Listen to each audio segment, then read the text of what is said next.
In Cognitive Surplus, Creativity and Generosity in a Connected Age, Clay Shirky outlines the different sorts of value that can be produced by voluntary participation online. According to Shirky, because of the, quote, dramatically reduced cost of public address and the dramatically increased size of the population wired together, we can now turn massive aggregations of small contributions into things of lasting value.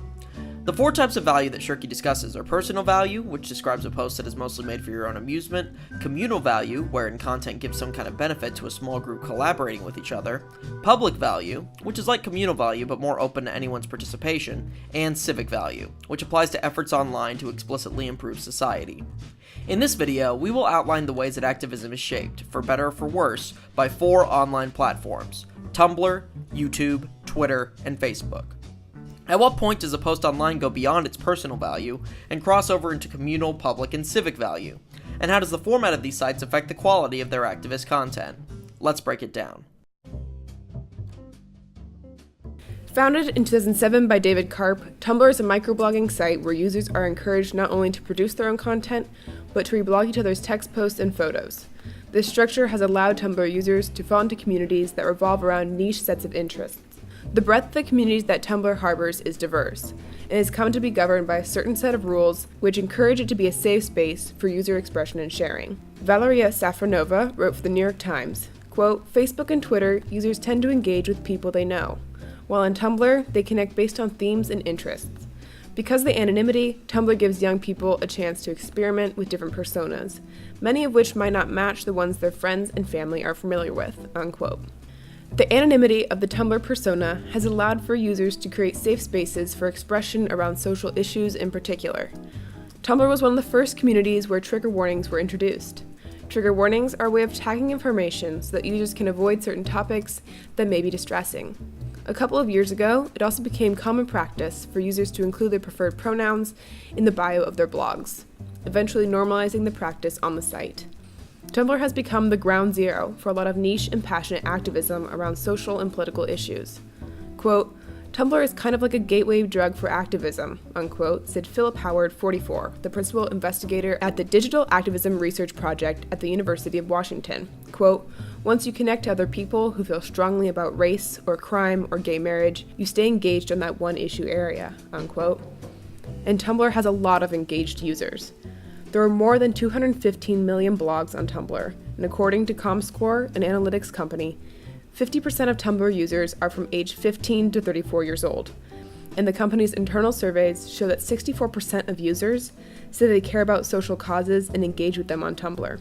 That is a lot of engaged and passionate young people who are sharing, commenting, and creating content around political and social issues, including but not limited to racial justice, gender equity, environmental activism, economic justice, and the list goes on. The site has particularly been a place where the Black Lives Matter movement has gained traction. On December 4th, when a jury decided not to indict in the Eric Gardner case, Tumblr experienced what Liba Rubinstein, director of social impact and public policy at Tumblr, called extreme peaks in the use of social justice and Black Lives Matter tags. While those were peak times, many of the same posts and tags have maintained circulation and momentum on the site and through specific blog communities. Politically, the site leans left, but due to the niche-like quality of the site, those of political difference rarely engage and exist in completely different spheres on the site. It is likely Karp never anticipated that his blogging site would blossom into a breeding ground for social activists and activism. Shirky points out, rarely can a founder envision the way their site will be used. Quote, users can press a tool into service in ways the designers never imagine, and those new functions are often discovered and perfected not by a burst of solo inspiration, but by exploration and improvement among a collaborative group, unquote.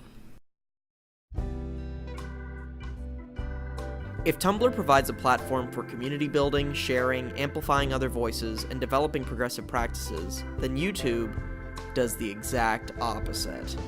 YouTube is one of the oldest online media platforms, and it is especially focused on content creators as a separate entity from consumers.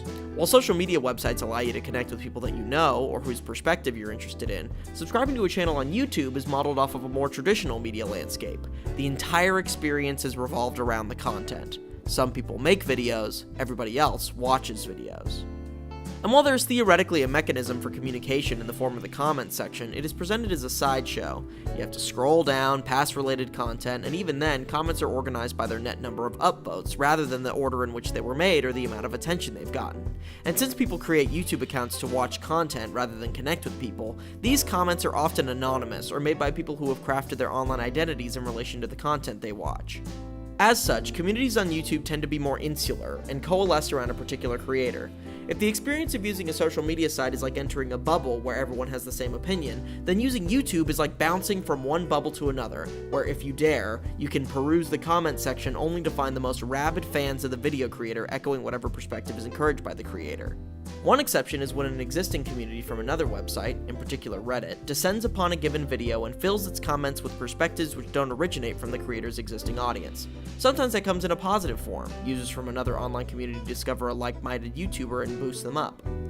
But unfortunately, what often happens in practice is that a video, especially a political one, will be buried underneath hate comments. It's also worth noting that anyone can watch any YouTube video without an account. That means that you're only seeing comments made by people who went out of their way to create an account specifically to interact with content. This results in comment sections that fall into extremes, even more so than the typical dynamic of social media. You'll either have vapid responses from people who already agree with the video's message, or vapid responses from trolls who angrily disagree with the video's message. Which raises the issue of another aspect of the YouTube platform which discourages activism: the dislike button. Tumblr, Instagram, Facebook, and Twitter only offer neutral or positive reinforcement. You can use their comment sections to criticize, but there's no mechanism for suppressing content you don't like. The dislike button on YouTube, along with the downvote on Reddit, give greater structural power to criticism, dissent, and hate. As a result, a video with a controversial message, as Activism often provides, will accrue dislikes as well as likes, giving the appearance of a video with less merit than, say, an inoffensive sketch comedy clip. All of this makes for a website that is generally an inadequate source of activism. Good activism requires collaboration, personal connection, multiple voices listening to one another, and most practically, shareability. YouTube's format doesn't encourage any of these things. Which isn't to say it's a useless platform, but it's much better at building like-minded audiences and using them monolithically. YouTubers have been able to mobilize their audiences to raise money for a cause, or bring attention to another creator, or to raise awareness of an issue. But even if you learn about a cause through YouTube, you're most likely going to have to utilize a different platform to advance it. Twitter has grown increasingly known as a space for activism to grow. Movements such as the Black Lives Matter movement and the Ice Bucket Challenge have relied heavily on the ability of Twitter as a platform to spread content far faster than other sites. There are several reasons that Twitter is such a reliable site for spreading such a movement. Twitter's use of limited characters requires accounts looking to contribute to a movement to focus on what they can fit into a tweet, unlike Facebook, Tumblr, and Instagram, where essay-long posts are commonplace. Twitter is all about what's immediate, what's happening right now, and its lesser reliance on algorithms than Facebook, Instagram, or YouTube to see what content might fit your interests means that users see content in chronological order with minimal personal curation. These two factors of limited characters and lack of personalization are largely what make Twitter the strongest social media tool for spreading information immediately. There's no need to spend long periods of time crafting posts because users are only looking to get the most essential information from a tweet. Where's the march happening? What organization is my donation going towards? Who is the senator drafting this bill? By keeping things succinct and fast-moving, Twitter can more easily establish itself as a great breeding ground for activism. Twitter uses blue check marks to validify certain accounts and confirm that the user is in fact the person they claim to be, like the account for Rihanna, or Wendy's, or the president of Brazil. This allows movements to stay largely in the hands of legitimate actors and not be taken over by fake accounts. Twitter was the first social media site to use the hashtag, a means through which users can find other tweets about the same content. For an organizer or member of an online activism circle, this means that they can find out how popular a discussion topic is and hear what other users are saying about said topic. There are two drawbacks to the way that Twitter functions when it comes to activism. The first drawback is the fact that filter bubbles exist on Twitter, but they are not as obvious as those on Facebook. Because Twitter categorizes tweets in chronological order instead of by algorithm-determined status, users can get the idea that they are only getting the most accurate information. However, because one's Twitter feed is entirely based on who you follow, users still get trapped in self-constructed filter bubbles based on what content they want to view. This often leads to feeds with a strong political leaning, just like Facebook's algorithm-induced filter bubbles. The second drawback is that large numbers of people often find a cause engaging on Twitter but don't participate in person. This means that trending issues on Twitter can give a false impression that more people are going to engage in activism than they actually will. As it is with Facebook, the spread of false information through bots and trolls is a major issue on Twitter as well. Just last year, Twitter loosened its requirements for a user to gain verified status and a little blue checkmark next to their name. This has allowed users with far less pull outside of online communities to appear legitimate in the eyes of other users. While other social media platforms may allow for varying forms of activism, few, if any, offer the same level of community building as Facebook. With the ability to create groups with varying levels of privacy, write detailed posts with anecdotal information, and express opinions in a very public manner, Facebook provides multiple tools that groups can use to mobilize. One of the strongest of these is the formation of formal communities, many of which can use the support they've generated online to take action offline. An instance of this situation is the Arab Spring. Many individuals have attributed social media, especially Facebook, to the success of protesters and their ability to coordinate with one another. This phenomenon has popped up multiple times throughout recent history.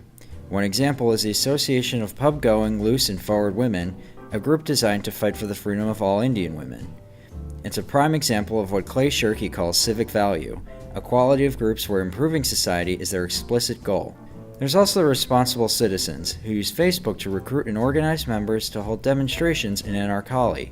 In turn, they encourage positive deviance by organizing demonstrations online that then gain support from people offline when they witness the demonstrations themselves. The most recent instance comes with the Women's March. It generated online and materialized in one of the largest demonstrations in American history. Wired said that the march defined protest in the Facebook age. But outside of physical protests, Facebook's ability to create community has also generated tight-knit allegiances around politicians. Hillary Clinton garnered support through Pantsuit Nation, while Bernie Sanders somewhat infamously gained social media celebrity through Bernie Sanders' dank meme stash. Plus, Facebook allows for more passive forms of activism, like profile picture filters. These have ranged from the flags of nations attacked by terrorists, to pride flags in support of marriage equality, to even flags which show support for sports teams. These filters, however, have not been without controversy. Flag filters were created for terrorist attacks in Paris, France. Deadlier attacks in countries in the Middle East and Africa, however, went without any form of Facebook-generated means of demonstrating support, leaving many feeling forgotten and marginalized. The debate over Facebook activism, then, centers largely around how people are able to communicate with each other, and which causes are prioritized. People can create groups online to plan and generate massive support that can be demonstrated in the real world, but some of the platform's features can leave people feeling unable to fully engage in the causes they care about. As Shirky says, Facebook has more than 300 million users, but none of them experiences being a part of a group of 300 million. Instead, Facebook users cluster together into much smaller groups with dozens of friends. So at the end of the day, Facebook holds the promise of stronger social movement organization coordination, something that, as shown by the Women's March, can have great impact on American society.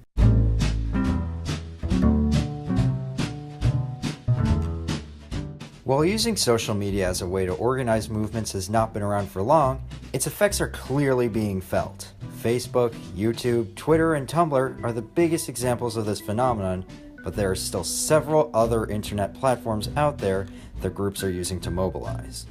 Some of them have helped mobilize hateful groups too, like Reddit, or even worse, 4chan, which is considered by many to be one of the worst places on the internet if you're a decent human being. Plus, extremists like neo-Nazis sometimes have their own social media platforms to organize and carry out demonstrations, like the one seen in Charlottesville this summer. By looking at how these platforms have influenced our politics and our activism, we can see that these methods are effective and in many cases have strong lasting power. We've already seen how they can turn out thousands of people to protest for a cause or be ground zero for the next influential discussion on social change and societal issues.